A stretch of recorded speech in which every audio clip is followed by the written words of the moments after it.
Welcome to the Shift Method Podcast. I'm your host, Coach D.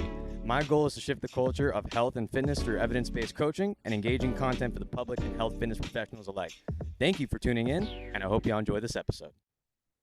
What's good, everyone? Coach Damien here with the Shift Method Podcast. Hope everyone's having a wonderful day. This is going to be episode number 47. I'm very, very excited with this one. All my guests I'm excited to talk to, but this is going to be a really, really awesome podcast because we got another heavy hitter in the research side of things that I'm going to introduce in just a moment here. Again, this is episode number 47 coming out on Monday, July 17th.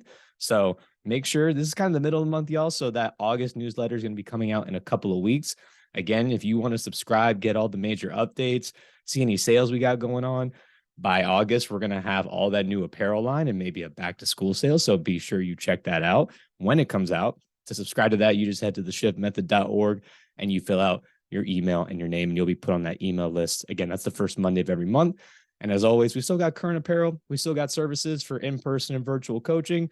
You know where to find that. And of course, always through social media at _shift_method, daily content, YouTube videos, podcasts. You know, I got content coming for y'all all the time. But enough about me. Again, episode number 47 here. We have an amazing guest. This is someone I had the pleasure of meeting at the National ACSM conference back at the end of May, early June, with the exercise science crew I was with. I had the pleasure to actually get to meet this gentleman, and that is Mr. Milo Wolf. Milo, do you mind introducing yourself to the audience, please? Sure, happy to do so. First, I'd like to point out that the reason I've been invited on is because I'll soon be Dr. Milo Wolf, hopefully. That's right. So that's why I'm on. So I'm doing my PhD on range of motion and hypertrophy. So looking at, when you're lifting, one of the things that you can consider and change is how much range of motion you go through. So when you're squatting, you can go all the way down, ass to grass, or you could do a half squat and say go halfway down, or do a partial range of motion.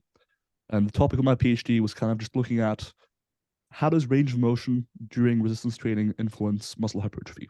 That's the long and short of it. Yes, sir. Yes. Very interesting field of conversation right now in the world of hypertrophy literature, which seems in the last, I'd say 3 to 5 years, it seems to always be changing, which is a cool thing. It means that we're progressing and hopefully getting closer and closer to the truth. So I'm very excited to chat about that. But of course, like I always do with my coaches that I talk to in fitness pros, I like to learn a little bit more about them. First off, I just got to say, man, I got to say it.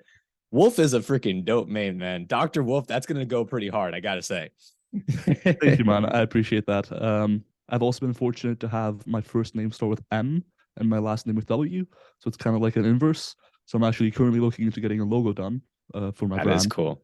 And that can be a nice sort of thing to play on. But yeah, I've been very fortunate. Thank you to my parents. Yes, sir. Yes, sir. Yeah, my last name, for those who don't know, is Michael, but there's no A in it. And so people look at it and they're like, Mikkel, Michelle. No, my family, when I trace it back, is primarily German. I probably have some French influence. I know Michael without the A is a common I see in French name. I've been told it's German. I don't know. Correct me if I'm wrong. I believe you're originally from Austria. Yeah, so my parents are Austrian, but I was born and raised in Belgium. So actually, Michel is kind of the French version of Michael. So that's why I was thinking, maybe you have some French ancestry. That would make sense. It's very possible. Might have to do that 23andMe kit here soon, figure it out. But yeah, definitely a cool name, man. So want to go into your background a little bit. So I always like to know how people personally got into fitness. So do you have kind of like your origin story? Were you an athlete growing up? Like what got you involved in being active? Sure. So I was reasonably active growing up. I played some basketball when I was quite young. I then did some Aikido. I had to stop Aikido because I was diagnosed with hypermobility. Like people were putting me into strange positions that I wasn't supposed to be comfortable in. And I was comfortable in them because I had more mobility than most people. So I had to stop Aikido for a while and go to rehab. And then I played football for a while, for like 3 or 4 years, or soccer in the UK. Soccer in the US, football in the UK. And then eventually just kind of got tired of team sports and had some pretty poor coaching experiences. Dealt with some coaches. I think that especially at lower levels, like when you're talking about grassroots level or teenage or youth coaching, typically, that's actually where you find the least qualified coaches. Yeah. Which is that may or may not be a good thing, that the best coaches are found at like the adult level. So played some football or soccer for a while and eventually got tired of it. I'd been doing like the push-ups under wraps in my room, at night when no one was watching. And I was like, let me take this up a notch. And so I stopped playing soccer and joined the gym when I was 14. Initially couldn't sign up because I was 14 and you're supposed to be 16. So I had to make my mom sign up as well. And she never went. I went on my own. And yeah, it was all initially downhill from that because I went through every sort of fad diet, fad training approach. Think of, we're talking, 6-pack shortcuts, Mike Chang, keto Oh diet. yeah, Mike Chang. I haven't heard that name in a minute. Hey, keto diet as a beginner, like I was what most people would call skinny fat. But I Yeah. was like, nah, I gotta lose some weight here. I was 130 pounds, 6'2". I was like, nah, I gotta lose some weight. I'm looking kind of fat. So I did keto, I did body part splits, I did all types of shit. Um, and yeah, eventually got more into the science behind lifting. When I was about 15, 16, started reading people like Greg Knuckles at the time. Watched a lot of Omar Issa, for example, at the time, and then gradually fell more in love with the science side of things, even though I didn't understand any of it at first.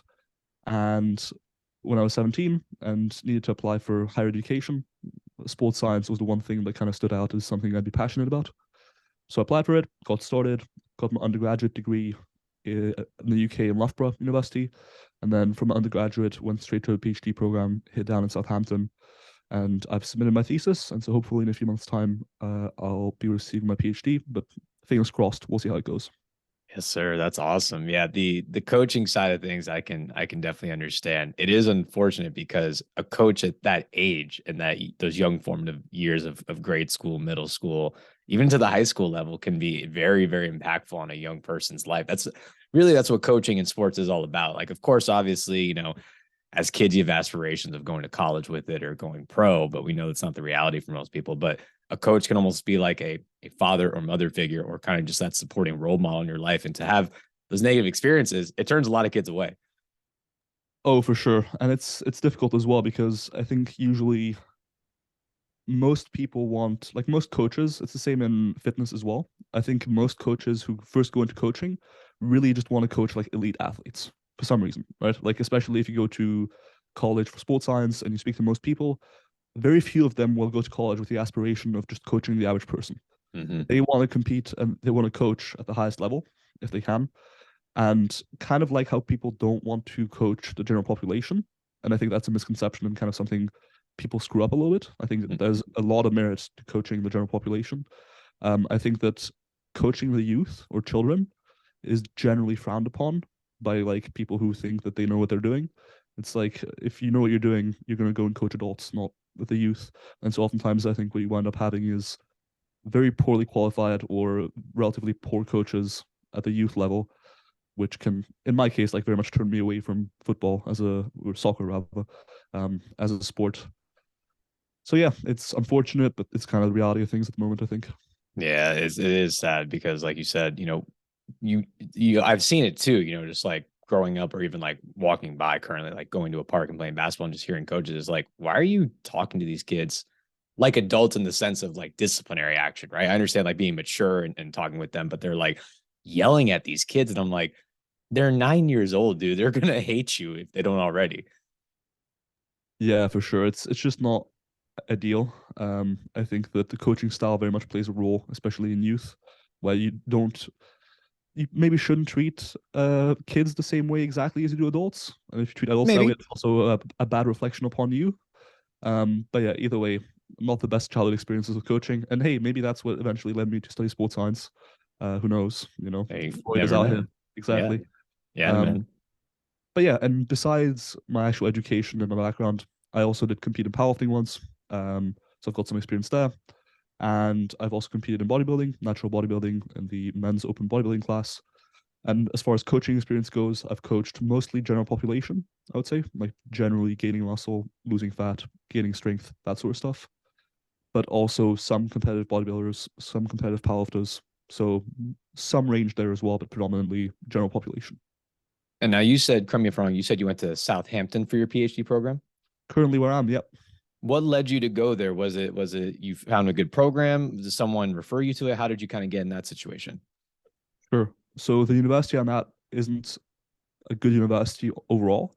However, I was referred to it by Greg Knuckles actually. So I asked Greg, hey, if I'm going for a master's program or a PhD, what do you recommend? Like, are there any places where you know that there's some research going on as far as resistance training goes? Because ultimately my interests lie in muscle hypertrophy and strength. And he recommended a few places, one of which was Southampton. And specifically in Southampton, there's at the university I'm at, there are two researchers who are probably the most involved in resistance training research in the UK. Like they're amongst the most prolific authors in that area. And so even though the university isn't great overall, like as a university, um, with a PhD, you're very much picking your supervisors and the lab more so than you are, especially in the UK where you don't have lectures, right? Like in the UK, when you do a PhD, you don't have any sort of teaching going on, any sort of lectures. You just come in and get started on your project. That's it. I see. And so with it being that way, it's even more important that you pick a lab and supervisors and researchers rather than the university based off the name. Unless you're then going into like a corporate world where the name of the university or a PhD at is super important. Most of the time, personally, especially if you're going into coaching, what have you, afterwards, I would much rather go into a university where the researchers are doing what you're interested in rather than just like a prestigious university that doesn't actually cater to your interests at all. Absolutely. And I think in our field, that seems to be the standard of like, it matters more so who you got your education from, especially in like the PhD master's side of thing versus like, oh, I went to Harvard or, UF or whatever big hitter school has a good exercise science program, quote unquote. For sure. And I think that that's something you kind of learn as you go along. Like when I did my undergrad, for example, I literally just applied for what was ranked #1 in the world for sports science. And I was like, yep, this is the place. And I got in and I did it there and it was cool and all. But as far as actually learning about my interests, I didn't learn that much. And that's kind of why after my undergrad, I wasn't even sure if I was going to go into a PhD or a master's at all. Because if it was going to be a repeat of the same experience of, oh, I'm going there to study about lifting and hypertrophy and strength, but I go there and I learn the fundamentals or very broad, generally applicable information, I wasn't sure I wanted that experience. And that's kind of what pushed me into going from an undergrad straight to a PhD rather than from a master's, where as you go from undergraduate to master's to PhD to even postdoc and beyond, generally the scope kind of narrows and narrows. Mm-hmm. So if you're going for an undergrad, typically you'll just have a very broad scope. You'll have a lot of information about a lot of things to kind of teach you the fundamentals. But afterwards is where you get the chance to narrow your scope. And that's why I was like, I can probably skip the master's, which is still going to be relatively wide in scope, and go straight for a PhD to really study what I'm passionate in. Yeah, absolutely. I took my master's program at Purdue. I would call it a general kinesiology degree, but not going the research route, going the research route rather. For in your case, I can definitely see it's like, hey, let's try and bypass this and get as nitty gritty as I want to, knowing exactly what I want to do. Exactly. That was always the case for me. I never went to study sports science to, maybe I'm going to coach for basketball or for soccer or, do something else. It was pretty much always a matter of, look, I like lifting. I like muscle hypertrophy stuff. Let me go ahead and learn as much as I can about that. And ultimately, my goal was not necessarily to stay in academia, right? Like I'm not necessarily planning on being a professor or anything. It's more so just to be involved with the research I care about muscle hypertrophy and muscle strength. So I didn't even need a PhD, but it's ultimately kind of like it was a labor of love where it's like, oh, I like this stuff. I find spending some time on this stuff cool and fun. So let me go ahead and do a PhD because it is also a nice qualification to have, I think, for credibility. Oh yeah, absolutely. Is it going to be worth it for most people to spend, 3 to 6 years potentially on your PhD just to get a title afterwards? I mean, unless you're into academia, probably not. But if you're really passionate about it and you want to make it happen anyways, I think it's a decent thing to do. Yes, sir. Now you mentioned a little bit about your training background, that you did a little bit of powerlifting. I know I've seen the photos, man. I've seen the gains. I've seen the shreds for the bodybuilding. Are you still currently training for a show, or are you kind of general fitness for yourself right now? What does your current training look like? Sure. So right now I'm kind of, as much as I loathe the word, power building. So I'm doing some powerlifting style training at the start of my sessions just because I enjoy it. That very much comes and goes though. For the most part, my training is very much geared towards hypertrophy and getting muscle mass with the view of potentially competing again in bodybuilding in about 2025 maybe. So I competed in 2021. I was 21 years old at the time. And giving a few years of being able to gain muscle mass is probably a good thing because in general, like my first competition, as for most people, you're kind of lacking in every department. You're lacking in terms of conditioning oftentimes, or how lean you are. You're lacking in terms of muscularity. You're lacking in terms of posing. You're lacking in terms of symmetry. So like there's a lot of things to work on, and that's why taking a big gap between my first show and my second show is kind of what I'm aiming to do here. Gotcha. Well, 2025, better watch out. He's coming. Indeed. Excellent. And kind of before we get into, the meat and potatoes, everything here on your research, I always like to ask coaches, what their philosophy is. So I know, of course, you work with a little bit of general population, but also that more specific athlete in the hypertrophy world or the bodybuilding world. You kind of have like an overarching philosophy you approach with your coaching in general? For sure. So it is ultimately very goal driven. Like for most general population clients I get, for example, where their goals are kind of generally be healthier, generally look better, generally get stronger, right? The important thing to realize is that it's all about adherence and getting people to be consistent. Even if it's not like, they don't need to train 5 days a week. Even if they train twice a week, as far as health goes, for example, they're still getting the vast majority of the benefits. You can really get a lot out of not much, provided you actually have a conversation with them, understand how you can modify their behaviors to make them adhere to this stuff long term. So it's really about, for general population clients especially, starting with just establishing a baseline level of consistency via stuff like behavior change techniques and behavioral psychology, stuff like that, and kind of communicating that you don't need to be in the gym 6 days a week necessarily, right? Especially for your goals as a general population client who just wants to be healthy for their family, look pretty good in general. Those things can be achieved with relatively little effort, in brackets.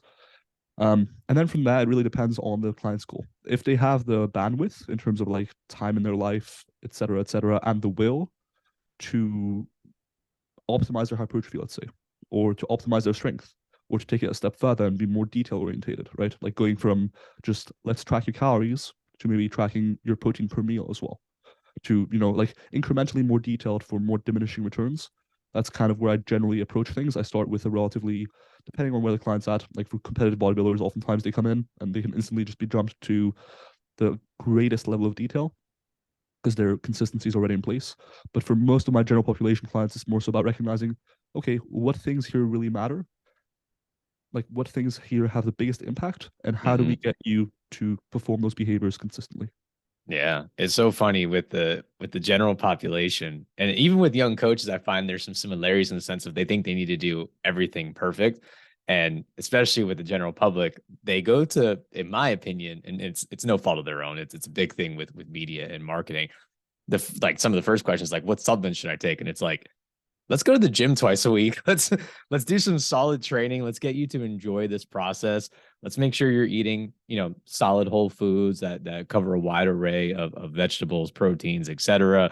Don't worry about, the Liver King supplement. You don't have to be concerned about that.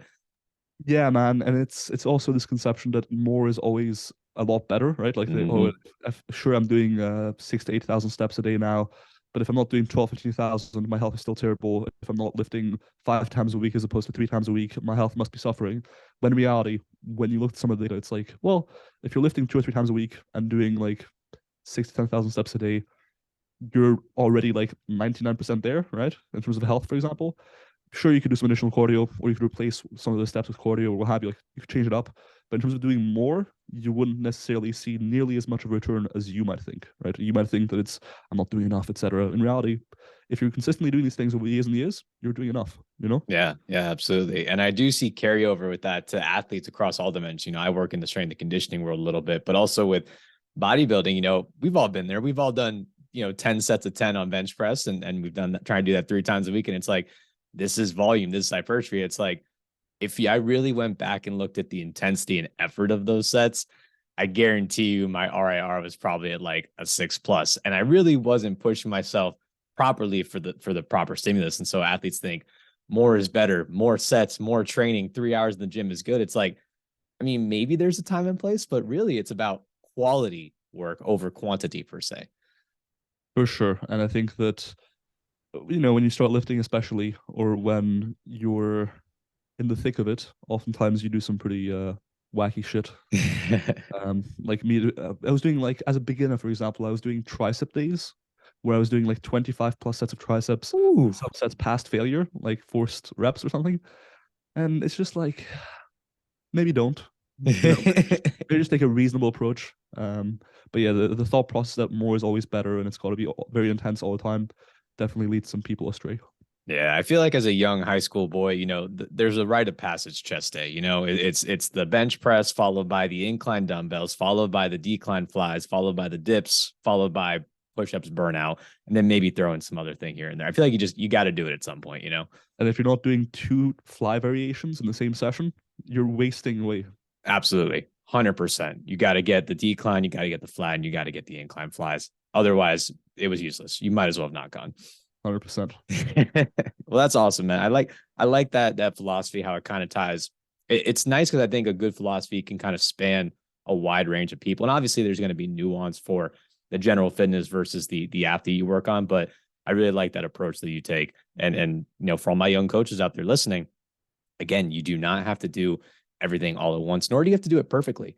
It's more so about getting your client involved, helping them fall in love with the process. Like Milo said, looking at those behavioral things that you can modify, right? You can't change everything about behavior. I can't, lower every barrier. What can I and my client control that's going to help them ultimately get to success? That's what's going to help you be a good coach, build a reputation, and help your client, live the life that they ultimately want to live. For sure, man. I 100% agree. And I think that's kind of what, from what I've seen, the shift method kind of is geared towards, right?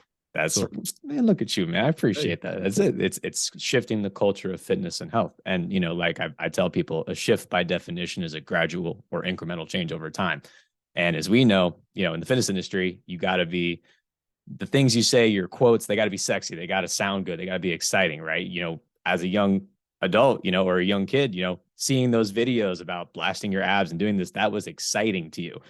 Doing small incremental things over time doesn't sound very sexy, and so my job is to find ways to make that fun, make that appealing. How do I look at human psychology? How do I look at evidence-based practice, talking to professionals like yourself, and put that in a digestible, fun way for people to actually want them to take action?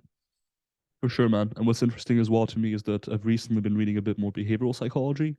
And one thing that kind of reminded me of was something called the small change approach, which is essentially just an approach in behavior change techniques, like how do you change your behaviors, towards doing more steps, eating differently, eating more healthily.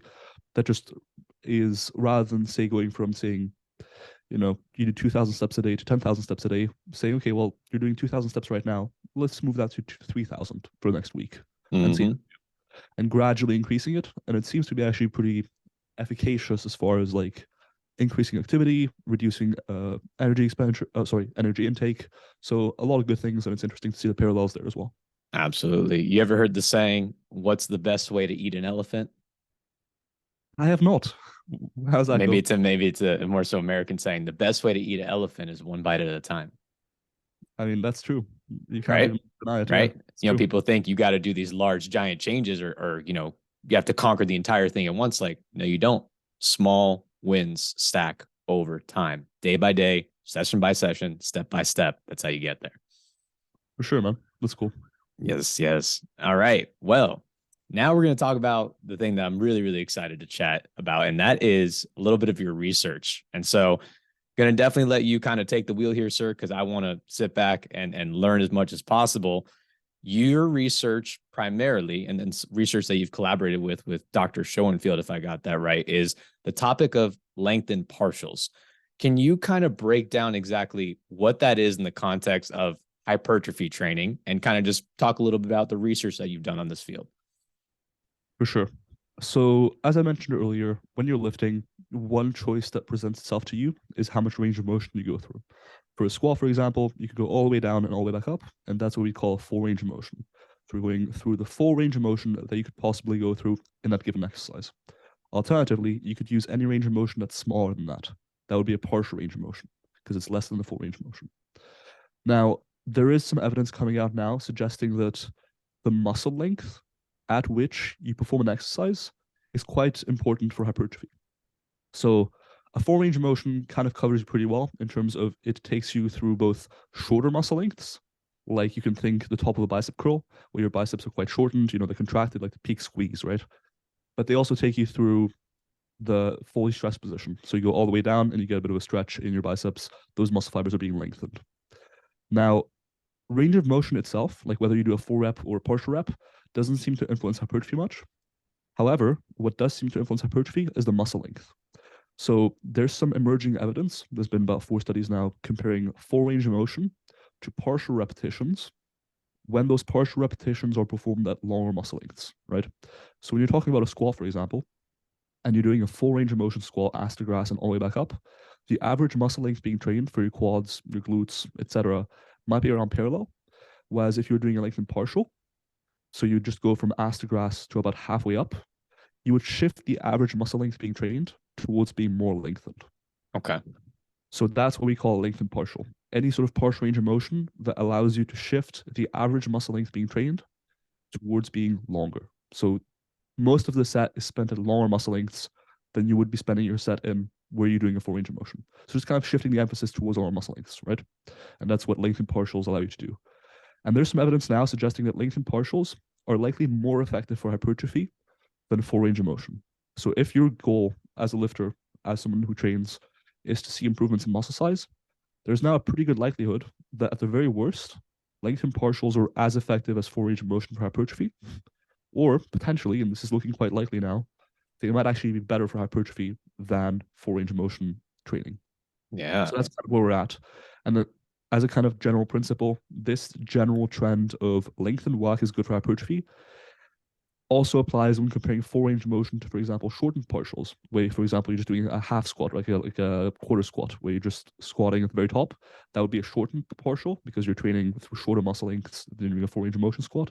And that's notably worse for hypertrophy. That's very well established now than a full range of motion. Same thing applies to isometric training. So a training where your muscle doesn't change length, you just kind of contract as hard as you can, but you don't move, right? Like a wall sit, if you want to think of that. That also applies where doing isometric contractions at longer muscle lengths seems to be better for hypertrophy than shorter muscle lengths. And the same applies for the same range of motion, like for example, 50 degrees of elbow flexion, like during a curl, formed at different muscle lengths, like at the top versus at the bottom. So it's the same range of motion. The only thing being changed here is the muscle length being trained. Even in those 8 studies now, there's 8 studies doing that comparison. Longer muscle length partials are better than shorter muscle length partials. So very consistently across a variety of bodies of evidence, longer muscle length training is good for hypertrophy. And nowadays we can start to make the claim that actually lengthened partials may be an effective alternative or even more effective alternative compared to full range of motion. Man, so are we saying that possibly the bros might have been on something way back in the day? It's funny because whenever anything gets like some press, right, like whether it's lengthened partials or like this nutrition strategy or that nutrition strategy, the bros said a lot of shit back in the day. But eventually, like if you keep throwing shit at the wall, eventually it'll stick, you know? That's a good point, right? You say 100 conspiracy theories, one of them might be true. Exactly. So I wouldn't necessarily use this as evidence that the bros are always right. But yeah, like the bros did a lot of shit. Like they also do constant tension training, right? Where they do partials, but in the middle. Does that work better? Probably not. They also did like half reps on the bench, never touching the chest because it ruins your shoulders, or didn't go too low in the squat because it ruins your knees. You know? Yeah, right. So they did a lot of shit. Some of it might be right, some of it might be wrong.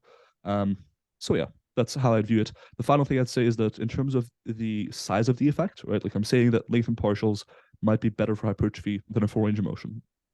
Now, if you go on social media and you look at the claims made about certain supplements or certain nutrition strategies, you might think, wow, based on what these people are saying and how they're communicating it, this is going to revolutionize everything. I'm going to like Ronnie Coleman tomorrow. It's crazy. In reality, with lengthened partials, we're talking about, to give you some context, likely a 3 to 8% improvement in your hypertrophy compared to a full range of motion, right? So it's probably going to be meaningful to the person who wants to optimize everything, or the person who acknowledges that, hey, I'm in the gym anyways. I could do a full range of motion, or I could do lengthened partials. I may as well use whatever's more effective here, right? In that case, you can take the additional roughly 5% of hypertrophy. In other cases where you don't have the equipment or you don't feel like it, like your preference is different, or you have performance goals, right, where you want to still get stronger at the full range of motion squat or the full range of motion bench press, etc., it does seem like performance adaptations or getting better at a skill like a full range of motion bench press, those things are specific. So if you want to get better at that, your training should mostly be full range of motion and not lengthened partials. But if you're mainly concerned with hypertrophy, lengthened partials will likely improve your hypertrophy by about 5%. I see. So this, and correct me if I'm wrong, when I read the study with Dr. Schoenfeld, it seems like this is another reinforcement of the principle of specificity, where, for example, full range of motion, obviously still good for hypertrophy, but also good for activities of daily living, generalized strength. That partial range of motion talked about, for example, like the top of a squat going down quarter half, might have some benefit in the athletic context, right? If you're training a specific range of motion, like you want to improve your vertical jump, of course, a regular squat is going to help. But if you want to get a little bit more technical with it, because a vertical jump is only about a half to a quarter squat, that can be helpful. And then for the higher end hypertrophy client, or that higher end level of specificity, it seems like that stretch at that long muscle length seems to be a very important factor. And so that's where those lengthened partials may come in handy. That's absolutely right. Specificity absolutely applies to range of motion. And it's good to know, because I think specificity is often assumed to apply to everything all the time. And it's a principle that ultimately we kind of just made up because of a series of observations, right? Like we saw it, when people do this skill consistently, the actual skill they want to improve, they seem to get better at it than if they did something else. And it's kind of just like a generalizable principle they've established inductively over time. Mm-hmm. But seeing that it actually does play out, if you look at the research on range of motion across about 25 studies, it's good news, right? It means that likely, if you want to optimize your performance adaptations, be specific with your range of motion. The one thing I was going to mention about lengthened partial training is that there's likely two components to making a lengthened partial approach effective, or generally just emphasizing the lengthened position. One is making sure that the target muscle gets to a pretty long length, ideally as long as practically possible, right? As long as it doesn't cause pain and it's practically feasible, etc. Getting it to a longer length is likely better, right? So that's one thing. So for example, doing an incline curl would be better likely for the biceps, for the long head specifically, than doing a standing curl, because the long head inserts at the shoulder. And so when you're doing an incline curl and the shoulder is kind of behind you, you're getting a greater stretch on your long head of the biceps than you are doing a standing curl. So that's kind of one box ticked. The second factor with lengthened bias training is likely the resistance challenge, or in other words, where is the movement most challenging? So for an incline curl, for example, you are getting the long head of the biceps in a more lengthened position. So that's the first box ticked, right? Getting that muscle lengthened. The second box of making the exercise challenging in that position isn't quite being ticked, because there's essentially no resistance at the bottom, and the hardest part of the lift is when the forearm is parallel to the ground. So that's kind of close to the top, right? Which is the opposite of what we want in this scenario. So that's where, for example, a cable curl in the same position, like setting up a bench, getting your shoulder behind you, and having the cable set up at roughly shoulder, like hand height, that can allow that position to be quite challenging, and thus ticks both boxes. So if you want to take advantage of the lengthened partial approach, let's call it that, then I think that looking at both getting a long muscle length and getting the resistance challenge in a position are the two things to pay attention to. That makes great sense, because I recently listened to Dr. Mike Isertel again talking about range of motion. He was mentioning that's why resistance bands on like the high end of the spectrum may not be the best tool for this, especially considering that eccentric or that lengthened portion being important, because we know with a resistance band, as I get closer to the eccentric portion, the tension gets lighter. And so that comparison you made of those dumbbell curls is very, very illustrative of, yes, I am in that shoulder extension position, which is what we want to lengthen the bicep, but there's not much tension compared to something like a single arm cable curl, where I can have the pull of the resistance in a way that still keeps tension on the bicep. Absolutely. And both are important, right? Because it is likely the case that just because you get into a lengthened position, if there's no tension there, that's likely not enough. Otherwise, you would see really robust and continued hypertrophy from just stretching at very low intensities, because that's essentially what you would be doing, right? Like, let's say you're doing an incline curl, just kind of hanging out there. You can actually hang out there for a long time at the bottom. So you would see really robust hypertrophy from just passively stretching at very low intensities. And in untrained people, you absolutely do. But it is likely the case that if you want to take advantage of, let's call it stretch-mediated hypertrophy, you want both the longer muscle lengths and the resistance challenge at those muscle lengths. Gotcha. Now, it's funny you mentioned the stretch mediated hypertrophy. I'm gonna link a article that I wrote back in April, going kind of over my understanding of hypertrophy research at the time. Would definitely love your input on that whenever you have the time, sir. But it's funny too, because I got some of the research suggestions from Sean.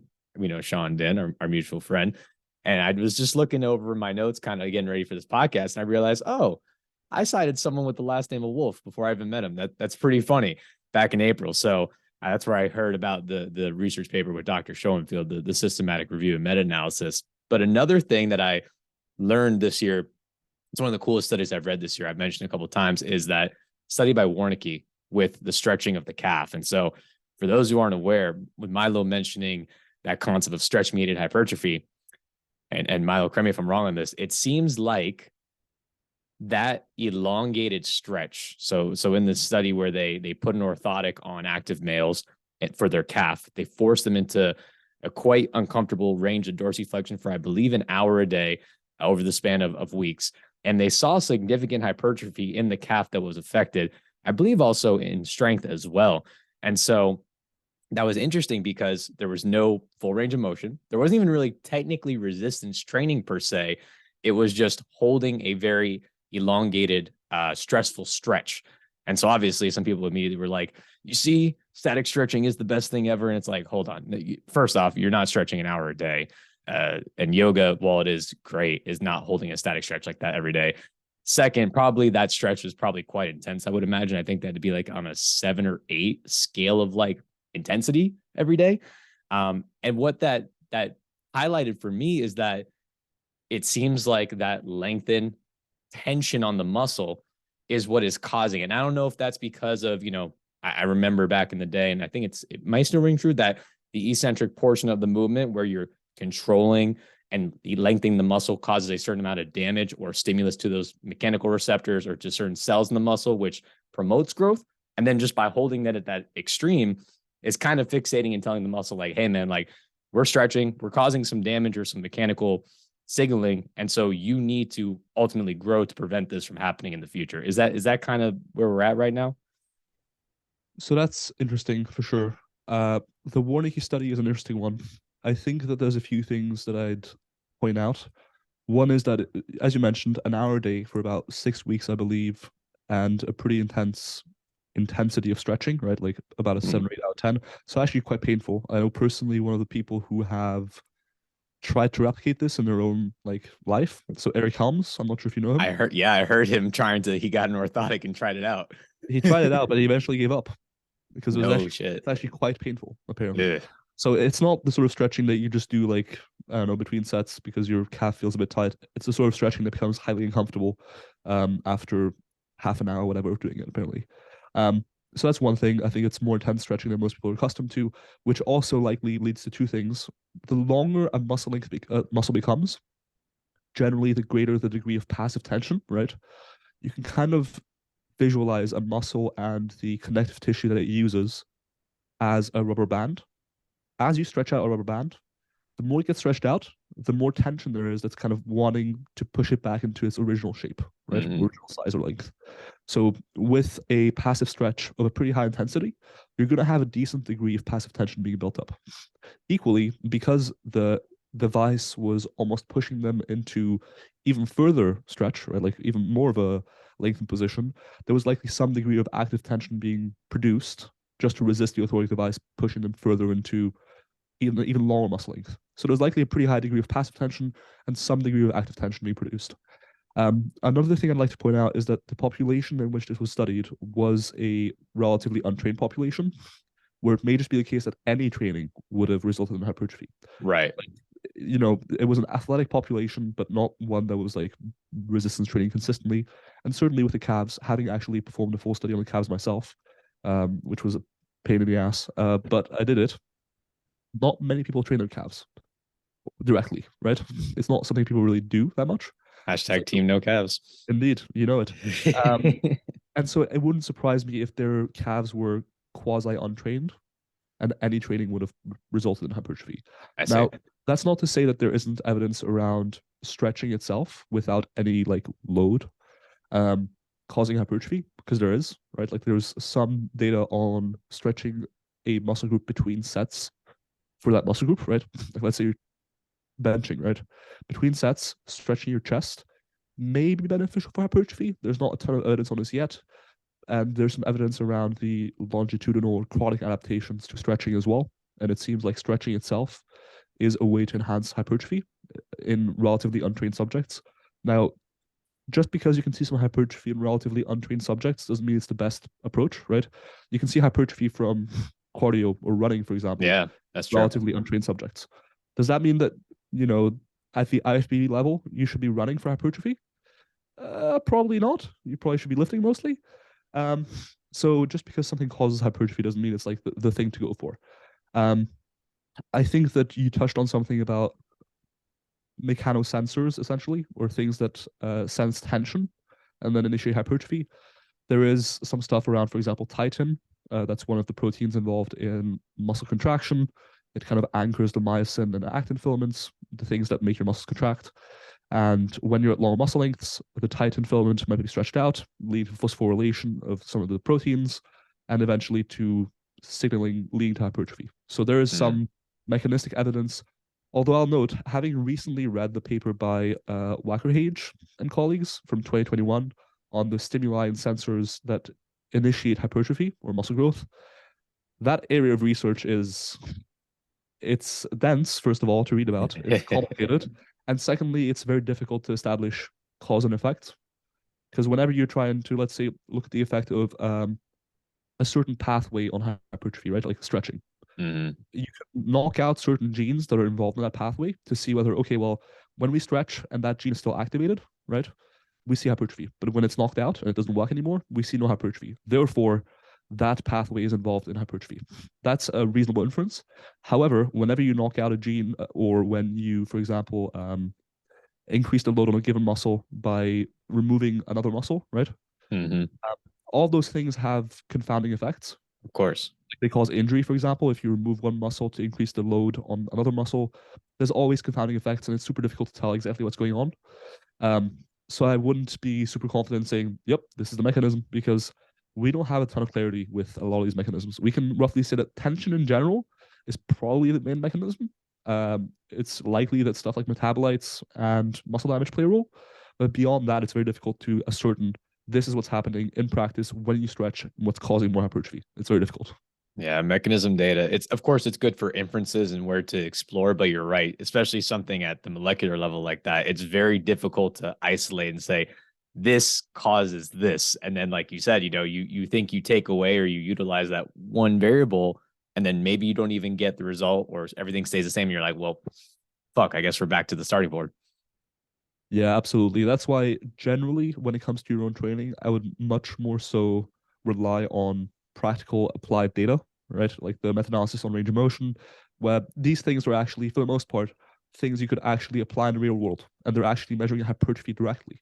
So they're measuring the outcome of interest, not some sort of mechanistic variable. They're using exercises that, for the most part, you would use in your own training, and using protocols that you could use in your own training, right? Like, we're not out here doing accentuated, eccentric, prime, banded, super complicated exercises that no one has access to. For the most part, there's stuff like squats, preacher curls, calf raises, stuff like that. Like, you can do those in your training. So that's where I'd take most of my information regarding my training decisions from, rather than trying to be like, okay, well, this exercise should theoretically target this pathway, but we don't have enough clarity to even make that claim at all. Yeah, definitely. Obviously you got to go with where the literature is leaning, but also there's no substitute for practicality within the individual, right? Because, we've learned as with the exercise science lab at FAU, there's large individual variability in a lot of training, even in the hypertrophy world. So definitely taking note of your body or your client's body and how it responds. For sure.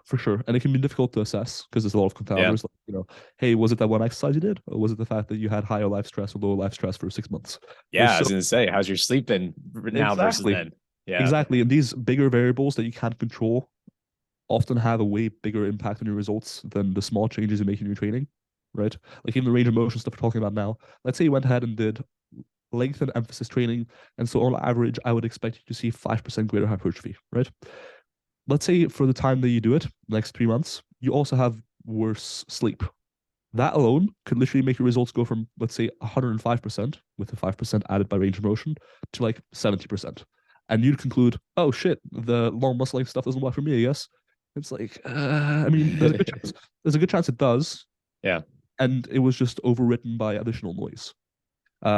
So it's always difficult to tell. I think that starting in what the evidence says is a good starting place, is a Yes. good idea. And then over time, if you really consistently see a pattern or you don't enjoy it, that's when I change it. But I would be like, okay, let's be cautious with our inferences, especially when we're talking about my own experience and stuff like that, because it can lead you into vastly different directions. You can switch from one approach to the other, and then back to the other one, then another one entirely, just because across 2 weeks you feel like your results weren't as good, which could have been confounded by a million things. Yes. Now spend a little bit of time on that full range motion versus lengthened partial conversation. So for our trained individuals, right? Because we mentioned how untrained, pretty much you can do just about anything and benefit, right? You can look at a dumbbell and breathe, and maybe you'll see some gains. Who knows? But initially, and this is something that, obviously most of us grow up hearing, is that the full range of motion is going to be most beneficial for hypertrophy. But now we're seeing this emerging evidence of the lengthened partials possibly having a 3 to 8%, which, hey, you tell me, my calves can get 8% bigger, I'm going to be happy. And I might start incorporating some of that into my training. With a full range of motion, all else being equal, volume, intensity, etc., you are still going into that lengthened position. So what makes the lengthened partial in of itself different than training full range of motion per se for benefit? Sure. So here's a terrible analogy. Are you ready? I'm ready. Let's say you really like drinking Coke, right? Okay. Diet Coke specifically. You really like drinking Diet Coke. It's what gives you the most satisfaction and the best results, let's call it. Fair enough. Full range of motion would be like taking Coke and watering it down very slightly. Whereas doing length and emphasis training is like drinking straight Coke. Okay. So essentially, it looks like the lengthened position is more stimulating and just gives you better results than the shortened positions do. And so by doing a full range of motion, let's just dichotomize it and say you spend half the set or half your time in that shortened position.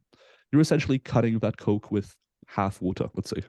So sure, it's still a good stimulus overall because you've got some Coke in there, but it's not as good as if you just drank pure Coke, I guess.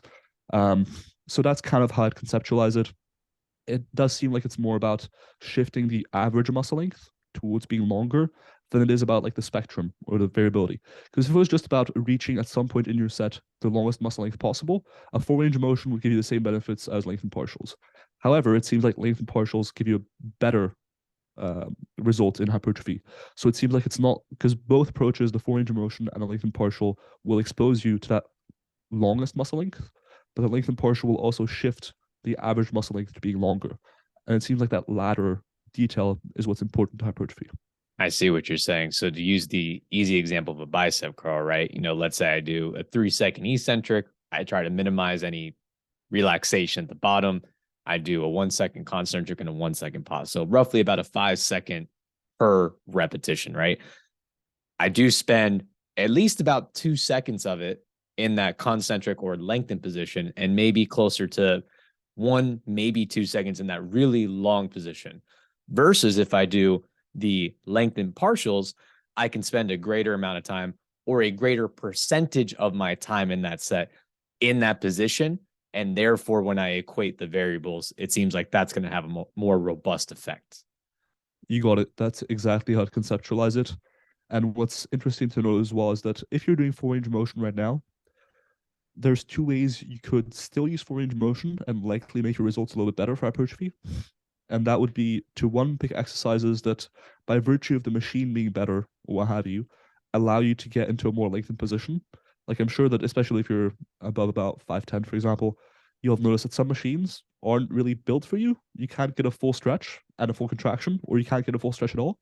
And so picking the machines that allow you to get a full stretch, get into that really lengthened position, is likely a good choice for hypertrophy. Equally, if you notice that a certain machine always makes you fail the set at really short muscle lengths, like near lockout for benching or chest pressing, or very close to your chest for rowing and stuff like that, but another machine seems to make you fail a lot closer to that lengthened position, the latter machine is likely a better option for hypertrophy. I see. Even when you're using full range of motion, just because you're shifting the average muscle length being trained in the case of the machine that allows you to get into a deeper position, and because you're shifting the resistance challenge with full range of motion in the case of the machine that makes you fail more so in that stretch position. Gotcha.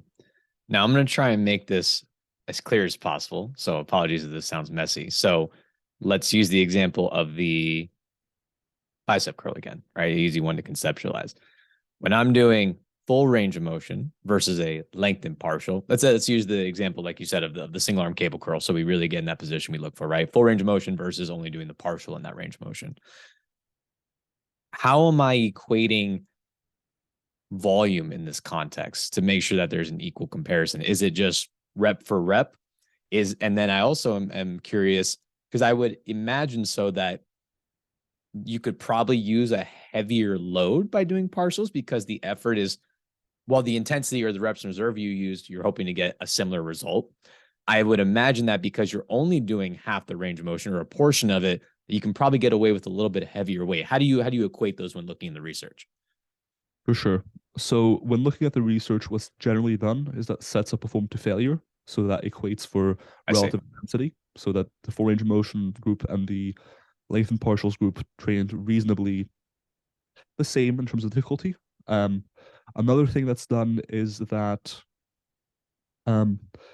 oftentimes what you'll find actually when doing lengthened partial versus full range of motion is that depending on the exercise, you may or may not be able to use more weight. Certain exercises like the leg press, for example, you may actually find that by doing lengthened partials as opposed to a full range of motion, you're not able to lift quite as much. And that's because at the top of the leg press rep, typically, it's a very easy part of the range of motion.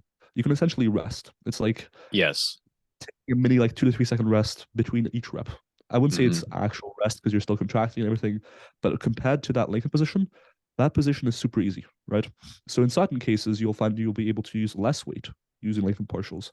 In other cases, like back training especially, where the lengthened position is typically quite easy and the shortened position is typically quite hard, by cutting out that shortened position, you're typically able to use, say, 10 to 20% more load. So it really depends. The interesting thing is that because in the research, each set is taken to failure, and the most recent evidence on training volume for hypertrophy, so there's a recent paper by Baz Val and colleagues, for example, looking at how do we quantify volume for hypertrophy. And in the past, I think a lot of people were kind of a fan of the approach of, well, we multiply sets by reps times the load that you used. And that gives us volume load, and that should be a decent predictor of hypertrophy or stimulus for hypertrophy. More recently, though, because there's pretty large differences between exercises, between rep ranges, etc., in how much volume load that results in, it's been argued that just the number of hard sets is a good way to equate it, right? So whether you're doing, say, a set of 5 reps or 20 reps for hypertrophy, as long as that set is taken to the same intensity, let's say to failure, those two sets are roughly the same as far as their stimulus for hypertrophy is concerned. So I would say as long as the number of sets is the same, you're training to failure or to the same intensity in both cases, that's kind of how you would equate it. You will need to experiment a little bit to figure out how much weight can you use for lengthened partials versus a full range of motion. Because for some exercises, you'll be able to use pretty much the same. Like for squats and RDLs, I found that it's about the same, for example. Whereas for, as I said, leg press, it can be less. And for, let's say, back walk, typically, it can be a bit more. I see. No, that makes sense. On the topic of volume, the way that I try to conceptualize it when I'm talking to people is it's kind of like your multiplier stimulus, but the actual driver, or I guess I should say the prerequisite for the stimulus is to have proper intensity. And of course, like we know now, proper range of motion. So, you can do a crap ton of volume. To me, it almost becomes like endurance-based training. But if the intensity and the range of motion or the stretch on the muscles is improper, you're not going to see the result that you want per se. For sure. Like there is some research around, as I said, shortened training where, per set, you're getting a lot less stimulus. There is also some data now on how close to failure you're training and how much hypertrophy you see, actually by some of your colleagues, Zach Robinson and at FAU. And it does seem like training to failure versus further failure is likely a good thing for hypertrophy. So if you did, shortened partials with 10 reps in the tank and with a shitty tempo, let's say, you get very little stimulus per set. And so then, in that case, a hard set would no longer just be a hard set. It wouldn't just be any set is the same as another set. You do want to have certain things in place for sure, as you said. And you made a good example going back to your rubber band analogy with muscles. Yeah, that's true. You do certain exercises having that quote unquote rebound or recoil effect where, the leg press, like you said, that top of the range of motion seems to be pretty easy for most people. Like you can almost rest, and then you're able to build mechanical tension for your next concentric effort. But if I never give my body the ability to get into that, or my quadriceps specifically to get into that concentric effort, I'm constantly keeping that rubber band short, it might actually be more difficult than truly just doing a full range of motion set. Exactly. It's just if you get to rest for a couple of seconds between reps, you can get a lot more reps than if you just had, let's call it constant tension, where you're always needing to produce some force. Yeah. And this is why I tell people, especially like diving more into this side of the research, that tension seems to be a very big principle is, obviously in the eccentric doing it in a controlled fashion, but making sure at the bottom of that eccentric portion, easy example, leg press, dumbbell curls, bench press where the bar touches your chest. You don't want to be lax in that position because you can easily just let it go, take a breather, and then can begin your concentric effort. But at that point, you've kind of let go of that mechanical tension and that eccentric, tension that you built up per se. For sure. And then some exercises like the bench, the barbell bench press, if you were training for hypertrophy, you're probably better off like staying fully in control of the load as opposed to letting just the bar sink into your chest, because then you could just essentially let go of the bar entirely and it would stay where it is. There's no force production requirement in sinking it into your chest for hypertrophy. So if you're training for growth, there's certain ramifications of this stuff that mean that, for example, in the bench, you're better off with a soft touch, staying in control of the weight, and then pressing it back up. Yes. Now, on one more thing about this, before we get to some practical examples on the topic of volume. So going to failure, that's a good way to equate intensity, right? It's you finish the rep or you don't. So we got that taken care of. Do we have an understanding of generally, and it might be different per exercise, how much extra volume you're getting one way or the other? For example, like that cable curl, am I able to get 10, 20% more volume when I'm equating my repetitions per se? By volume, I'm assuming you're referring to volume load, like sets times reps times load. So there's a couple of things I bring up. One is that volume load can also be calculated with distance involved, right? Because like ultimately with volume load, kind of what people are trying to get at is almost like energy expenditure in a way. Yeah, like total work essentially. Exactly, like actual work as far as energy expended. So if you take distance into account, I have no idea. I expect it might actually be lower with lengthened partials as a result of doing like half the range of motion. And oftentimes the load being used in these studies is pretty similar between lengthened partials and full range of motion. Like for example, in a skull crusher study, doing a lengthened partial used pretty much the exact same weight as full range of motion. In my practice, with lengthened partials and full range of motion, typically the load is pretty close, minus or plus 10 to 20% at the most. So all else being equal, I would expect volume load to be pretty similar between the two conditions. That's provided you don't account for the distance being covered. So yeah, I'd say it's probably pretty similar. I wouldn't say there's a huge difference between the two. Understood. Now let's talk practical, right? We got the concepts down, which is all good information. Let's go to the gym, right? So I'm trying to get as big as possible. I got good training under my belt, right? I got the basics down. I'm doing a generalized hypertrophy program. All is going okay, but I could always use that 5% increase on my calves, right? Should I just go to doing partial training for most of my training if I want to see the most bang for my buck? Or would you say that it should be used in conjunction with the full range of motion training, and why? Honestly, I couldn't tell you for sure either way. Okay. We do have some research around, say, combining the bottom half of a rep, so lengthened partial, and the shortened partial, or the top half of the rep. And it looks like potentially there is a point of diminishing returns where that group, for example, did half their training as lengthened partials and half their training as shortened partials. And they actually saw not quite as good results as the lengthened partials only group, but they saw pretty comparable results. So actually, maybe just doing half of your training as lengthened partials gives you like 90 to 100% of the benefit of biasing your training towards being more lengthened emphasis. So I couldn't tell you the answer for sure. Like that's one study. That being said, it does seem like there's a pretty consistent dose-response relationship and how much lengthened training you include in your program and how much additional hypertrophy you see. Whether that's in terms of making sure you get a deeper stretch rather than just some stretch, or whether making sure that you're getting an exercise that is more challenging at that position, right? So what I would say is that if you're thinking of changing your training, you're in the gym, right, and you want to optimize your hypertrophy, I would be gradual with it. So I wouldn't switch all your training from full range of motion to lengthened partials right away. I would take at least a few weeks to gradually shift things towards being lengthened partials. There's a variety of ways you could shift the emphasis towards being more lengthened, from controlling the eccentric more in that stress position, to pausing that stress position while in control, to being more explosive out of that stress position, to produce more force in that position, to ending your set not when you reach, say, full range of motion failure, or you can't do any more full reps, but continuing the set doing just lengthened partial reps, something I call a lengthened superset. Or just taking some of your exercises for certain muscle groups that might benefit more so from it and doing those exercises like in partials and keeping your heavy OX, for example, as regular training. So I'd say, for example, for the back, the side delts, the biceps, muscle groups that usually aren't trained very hard in that stretch position or don't get very lengthened, those are the muscle groups that I would recommend most shifting towards the lengthened side of things. So what you could do, for example, is shift all of your back training gradually over, say, a month or two towards being lengthened partials for the back, the side delts, and the biceps, and maybe half of your training for the remaining muscle groups towards being lengthened partials, and keep the heavier work for, say, your chest, quads, hamstrings, and so forth as being full range of motion. I think that's generally the best approach. I think that certain muscle groups, because of the way they're trained in the gym usually, right? Like pull downs and rows, for example, you'll pretty much always fail in a short position. So those are the muscle groups where doing lengthened partials is going to be most beneficial because you're shifting the emphasis the most towards the lengthened part. Whereas for body parts like the quads, where if you're squatting, the bottom part or close to parallel is already the most challenging part. So even if you do lengthened partials, the emphasis wouldn't shift that much. So you could do a full range of motion and it would likely lead to pretty similar results as lengthened partials.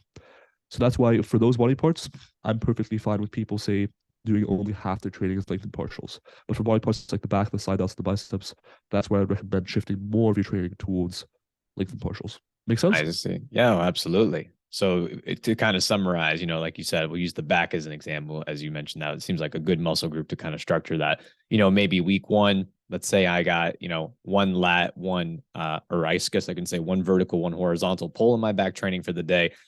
And let's say I'm just doing 3 sets each. Maybe on each exercise on that last set, I do my traditional full range of motion, but I take that last set to a partial range of motion close to failure. So I get a little stimulus. Maybe the next week I make 2 of the 3 sets or half of the sets. And then maybe on that 3rd, 4th week, I start making the majority of my sets that partial range of motion. Yep. That's a perfectly good approach, I'd say. Excellent, man. Well, this is cool. This is very nice. Now, when it comes, you briefly mentioned isometrics in terms of holding it. And it might be a distinction between that length and stretch we talked about with that orthotic and just holding an isometric and pushing against the force. Is there any research comparing that partial range of motion or that lengthened range of motion and just being in a isometric in that lengthened position for a very long time? That's a good question. And the answer is no, unfortunately. And that's something I've been interested in for a while is, we say that lengthened partials are good, but is there like a point where you're not doing enough range of motion anymore at all, right? Like maybe let's say you're doing 10% of your full range of motion. Is that not enough? Now we do have some evidence comparing a full range of motion to a partial where you're doing 10% of the range of motion. And that has shown that they're pretty similar when that range of motion is being performed at lengthened positions. So even just doing 10% of the full range of motion in a lengthened position led to the same hypertrophy roughly as doing a full range of motion. So, but we don't have any evidence directly comparing, say, a lengthened partial to an isometric contraction at low muscle lengths. So I couldn't tell you at all whether that would be as good. In fact, we don't even have a review paper on the effects of, say, isometric versus concentric and eccentric training for hypertrophy. We don't even have a lot of clarity on that topic, let alone how that would be moderated via training at low muscle length specifically. So it's a super interesting question to ask, and it's something that eventually, hopefully, we can do a study on, but it's not something we have an answer to yet. Hey, potential PhD papers for any people who are in the field, right? Exactly. Hey, reach out to me or reach out to Damien and we can get started. Yes, sir. Well, that's very cool, man. And so for those who are listening, I think in my next block, I'm in a little bit of a pivot week here. So I think for my next block, I'm going to try and incorporate some of these principles in my training, see how it goes. And, if I get stares, I don't care how people come to the gym. I'm just going to link this podcast and say, hey, citations are right here. So if anyone is trying that, just send them directly to Milo. The beard will scare them away, and then you'll be all set to go. Or just take your shirt off and flex, and here's a citation, nerd. Absolutely, bro. Just hold up that PhD and have it stapled to your chest, right? Exactly. Yes, sir. Well, Milo, I really appreciate your time, man. I know one thing I wanted to talk about, if you are able to speak about, I know you got an app coming up, or if it is the app out yet or is in beta right now. Remind me where we're at. It's currently in closed alpha, so we're starting to play around with it ourselves. Like it's giving us a program, etc. But it's going to come out soon. Excellent. Do you want to talk about what it offers or anything like that? Sure, for sure. So we have an app that we've been working on for about 1.5 years. And it's essentially taking everything that a personal trainer or a good online coach would do and put it into an app, right? So when you're thinking about hiring an online coach, oftentimes the price point is $200 a month, $300 a month, more. But ultimately, a lot of the decisions that a coach makes, we can kind of think of as systematic approaches, right? Like if someone comes to you and they're a certain demographic and they have certain goals, as a coach, you make pretty consistent decisions based on that information. And so we kind of took all of that and put it into an app that will work as a coach.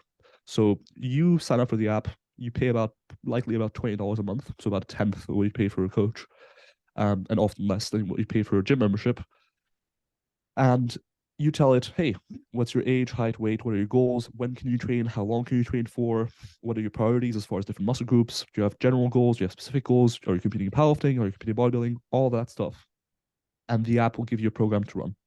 And each week, as you complete the program, you'll provide some feedback, and the app will change the program over time based on even if you're injured. And even if, for example, you didn't complete a session or what have you, it will make modifications over time that are smart, just in the way that a coach would for you. So it's essentially a coach in your pocket, to put it briefly.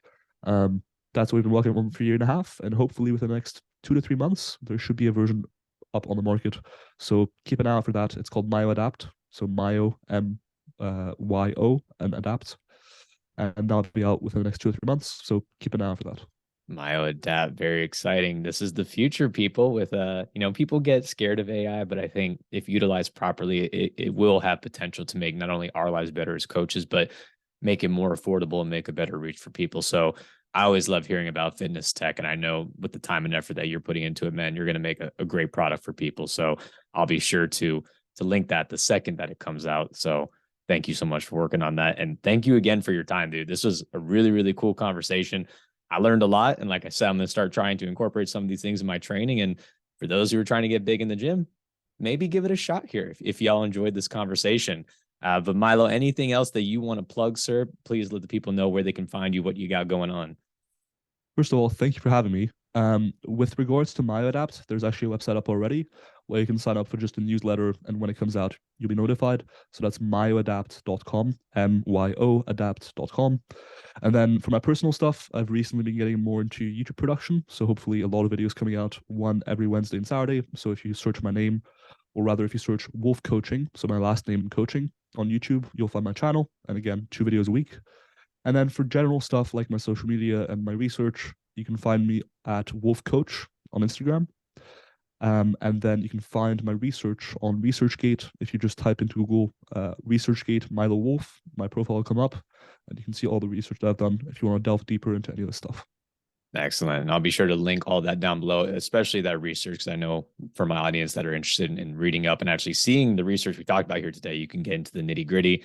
As always, y'all know where to find me. Okay. On Instagram, TikTok, and YouTube at _shift_method. Daily content. We got the podcast every other Monday. We got YouTube videos on the Mondays that we don't do the podcast. So you got at least one video from me, long format, every single week. As always, we got the apparel coming out, as mentioned, come August. So a couple of weeks from when this is coming out, we got that new line of apparel that I'm very excited to show y'all. So be sure to check that out when it comes out.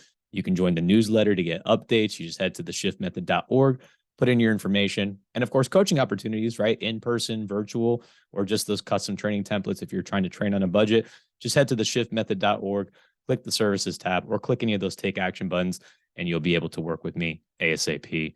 Milo Wolf, soon to be Dr. Wolf. I appreciate you, sir. Thank you so much for your time, and you have a wonderful day. All right. Thanks for having me.